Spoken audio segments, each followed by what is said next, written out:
The Cold War was one of the most important periods in world history. It shaped the world we live in today. But who were the main players, and what was it all about? Well, the two most important parties to this conflict were the USA and the USSR, or the Soviet Union. These two superpowers had a sort of rivalry going on. And no, it wasn't a friendly one. At first, they had been allies during World War II, but then they started to become rivals. Why? Well, there were many reasons for this. One of them being that the USA was a capitalist democracy and the USSR was a communist dictatorship. These two systems were essentially opposed to each other, and the leaders of these countries weren't exactly best friends either.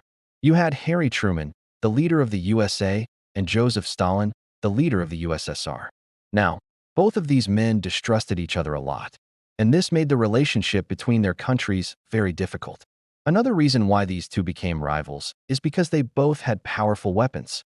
They were the only two countries with atomic bombs, and this made them both feel like they needed to be prepared for war at all times. It was a time when lots of countries were getting involved in lots of conflicts around the world, and these two superpowers used this as an opportunity to gain more power.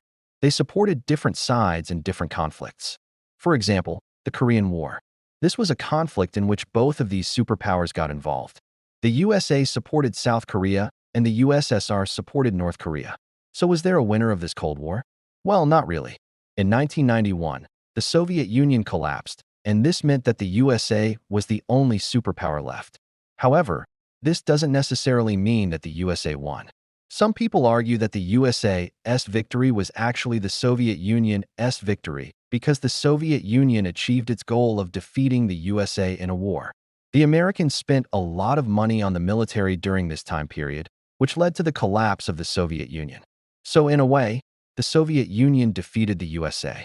I hope you enjoyed this video. If you did, please subscribe, and I will see you next time.